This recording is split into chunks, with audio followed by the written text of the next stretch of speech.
Gracias y paz a todos en esta hora. Vamos a continuar con este estudio de 1 Timoteo capítulo 3, versículo 8 al 13, requisitos de los diáconos. Vamos a hacer lectura de la palabra del Señor. Los diáconos asimismo deben ser honestos, sin doblez, no dados a mucho vino, no codiciosos de ganancias deshonestas, que guarden el misterio de la fe con limpia conciencia. Y estos también sean sometidos a prueba primero y entonces ejerzan el diaconado si son irreprensibles. Las mujeres asimismo sean honestas, no calumniadoras, sino sobrias, fieles en todo. Los diáconos sean marido de una sola mujer y que gobiernen bien sus hijos y sus casas, porque los que ejerzan bien el diaconado ganan para sí un grado honroso y mucha confianza en la fe que es en Cristo Jesús. Requisitos de los diáconos.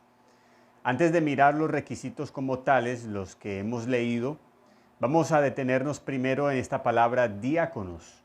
Esta palabra viene del griego diáconos y esta palabra denota en primer lugar a un siervo, tanto si se está efectuando un trabajo servil como si se trata de un asistente que da un servicio de buena voluntad. O sea que es un término sin referencia particular al carácter de este servicio. Ahora, diáconos debe distinguirse, hablando generalmente, de la palabra esclavos, que en griego es doulos, es diferente. Diácono significa entonces siervo, asistente, ministro. Y este último, ministro, lo encontramos por ejemplo en 2 Corintios capítulo 3, versículo 6. El cual asimismo nos hizo ministros competentes de un nuevo pacto, no de la letra, sino del Espíritu, porque la letra mata, mas el Espíritu vivifica. Esta palabra ministro que encontramos aquí es la misma palabra de 1 Timoteo, capítulo 3, versículo 8, refiriéndose a diáconos. De igual forma en Efesios, capítulo 3, versículo 7, del cual yo fui hecho ministro por el don de la gracia de Dios que me ha sido dado, según la operación de su poder. Esta palabra ministro aquí es igual a diáconos. De igual forma, cuando encontramos la palabra servidor en la Biblia, por lo general también es diáconos, como lo vemos en Romanos capítulo 13, versículo 4. Dice, porque es servidor de Dios para tu bien, pero si haces lo malo, teme, porque no en vano lleva la espada, pues es servidor de Dios, vengador para castigar al que hace lo malo. 2 veces se repite esta palabra servidor haciendo referencia al que lleva la espada para aplicar justicia, y aquí esta palabra servidor es igual a diáconos. También encontramos en 1 Corintios capítulo 3 versículo 5. ¿Qué pues es Pablo y qué es Apolos? Servidores por medio de los cuales habéis creído, y eso según lo que a cada uno concedió el Señor. Nuevamente encontramos aquí la palabra servidores, haciendo referencia a Apolos y a Pablo como predicadores, y tiene el mismo significado o mismo origen etimológico de diáconos, siervo, servidores, ministros. Realmente no hay nada de categoría estelar en estos términos como para inflarnos cuando nos digan ministro, como si se tratara de algo exclusivo. Lo que le da la categoría o especialidad a esta palabra es el sujeto, siervo del Señor, ministro del Señor, servidor del Señor. Y esto es un privilegio del cual todos en la iglesia somos partícipes. Y hacemos énfasis en esto porque dentro de las iglesias a veces se tiende a dar exclusividad a la palabra ministro. Cuando alguien dice, ahí vino el ministro, o ese es el siervo del Señor, haciendo solamente uso de esa palabra al pastor o al predicador, como si fuera exclusiva de esta persona. Y por eso hago énfasis en estas palabras diácono, ministro, siervo, servidor. Todos somos iguales, todos somos diáconos en la iglesia, tanto los que enseñan, como los que ofrendan, como los que edifican el cuerpo de Cristo, como los que cumplen sus deberes cristianos. Todos somos diáconos, siervos, servidores, ministros del Señor. Y ya vimos en 1 Corintios, por ejemplo, que los que predican y enseñan son diáconos, son servidores. Cuando Pablo hizo referencia a Apolos y a él, preguntando quiénes son Pablo y Apolos, él mismo responde diciendo, somos servidores. Como también el que ofrenda dentro de la iglesia está cumpliendo un servicio, es un diácono en ese sentido. Esto lo encontramos en 2 Corintios capítulo 8, versículo 3 y 4. Pues doy testimonio de que con agrado han dado conforme a sus fuerzas, han dado refiriéndose a las ofrendas, y aún más allá de sus fuerzas, pidiéndonos con muchos ruegos que les concediésemos el privilegio de participar en este servicio para los santos. Esta palabra aquí, servicio, está hablando de diáconos. ¿Y de qué servicio está hablando aquí Pablo? Del servicio del servir en la ofrenda, en el ofrendar, en esta gracia que Dios concede, en esta obra de gracia que Dios ha dado a la iglesia para servir a la iglesia del Señor.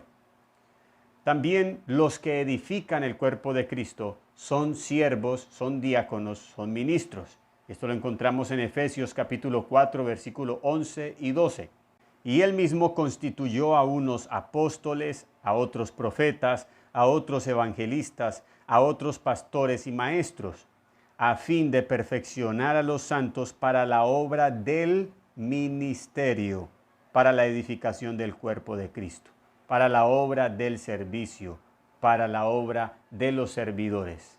Así que todos en absoluto en la iglesia somos diáconos, somos siervos, somos servidores, somos ministros del Señor. El creyente que con la gracia del Señor cumple con sus deberes cristianos en la iglesia y en la sociedad, también es un servidor del Señor en este sentido. Dice Romanos 12, versículo 6 en adelante. De manera que teniendo diferentes dones según la gracia que nos es dada, si el de profecía úsese conforme a la medida de fe, o si de servicio en servir, o el que enseña en la enseñanza, el que exhorta en la exhortación, el que reparte con liberalidad, el que preside con solicitud, el que hace misericordia con alegría, el amor sea sin fingimiento. Aborreced lo malo, seguid lo bueno. Amaos los unos a los otros con amor fraternal. En cuanto a honra, prefiriendo los unos a los otros. En lo que requiere diligencia, no perezosos, fervientes en espíritu, sirviendo al Señor. Realmente, en todo lo que hacemos dentro de la iglesia y fuera de la iglesia, cumpliendo nuestros deberes cristianos, también somos diáconos, servidores, ministros del Señor, siervos del Señor, en este sentido general de la palabra diácono. Ahora, los diáconos en este contexto de 1 Timoteo capítulo 3 está haciendo referencia a un oficio que se llevó a cabo en la iglesia primitiva. Y esto lo observamos en Hechos capítulo 6, donde se hizo nombramiento de los primeros diáconos de la iglesia.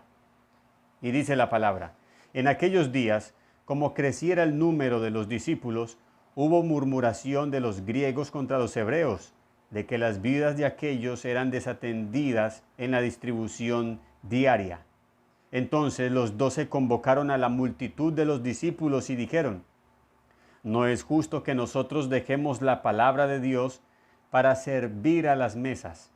Buscad pues, hermanos, de entre vosotros a 7 varones de buen testimonio, llenos del Espíritu Santo y de sabiduría, a quienes encarguemos de este trabajo.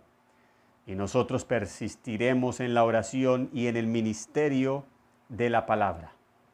Aquí encontramos muchas cosas interesantes y la base de este oficio de diáconos dentro de la iglesia. Lo primero que encontramos aquí es que los apóstoles, cuando ya la iglesia había crecido de tal manera que ellos no podían hacer todo dentro de la iglesia, se vieron estrechos para cumplir unos servicios que también eran necesarios dentro de la congregación, como el servir a las viudas en la distribución diaria de ellas.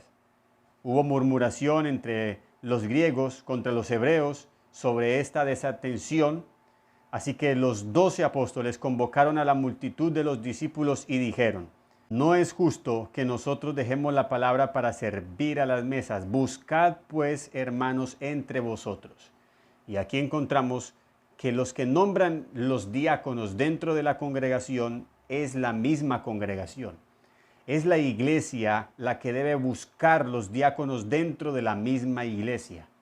Los que nombran los diáconos no eran los apóstoles, no fueron los ancianos, sino la misma iglesia. Los 12 dijeron a la multitud: buscad hermanos entre vosotros de buen testimonio, llenos del espíritu de sabiduría, a quienes encarguemos este trabajo. Resaltamos esta palabra trabajo, que viene del griego kreia, que significa distribución de fondos. Así que estos hermanos, estos diáconos, iban a convertirse en colaboradores de los apóstoles y servidores de la iglesia en la distribución diaria de las viudas, distribuyendo los fondos según la necesidad que había en ese momento. Ya podemos observar y aprender que la distribución de los fondos de la iglesia no es solo única y exclusivamente para el anciano. Esto también debe cumplir una función especial en el servicio, en la diaconía de la iglesia, que es la distribución diaria, y esto lo administraban los diáconos. Así que en este contexto debemos luego estudiar los requisitos de los diáconos. Y esto, siendo la iglesia naciente tan numerosa al principio, hicieron este tipo de organización: apóstoles, diácono, iglesia, y luego, después de que pasaron los apóstoles, obispos, diáconos, iglesia, así debemos nosotros operar dentro de la iglesia el mismo sistema de organización y de distribución de los fondos de la iglesia. Respetamos el tipo de organización de cada iglesia local, pero creo que así como nos enseña la palabra aquí es suficiente. Y nosotros realmente no vemos la necesidad de agregar más cosas. Es decir, no veo la necesidad de agregar líderes de jóvenes, líderes de caballeros, líderes de dama, líder de evangelismo, líder para todos. Líder de música, líder de danza, líder de profecía, líder de actividades, líder de niños. Una cantidad de liderazgos y nombramientos dentro de la iglesia. Repito, respetamos esa forma de organización en algunas iglesias, pero creo que como la Biblia nos enseña aquí, es suficiente. Y teniendo en cuenta lo que dice el versículo 2, los apóstoles convocaron a la multitud. O sea, la iglesia era mucha gente. Así que así como ellos hicieron, creo que es necesario nosotros también organizar la iglesia. Obispos, diáconos, iglesia, siendo la cabeza principal Jesucristo nuestro Señor y Salvador. Siendo la cabeza principal la palabra de Dios que nos revela a Cristo nuestro Señor y Salvador. Gracia y paz.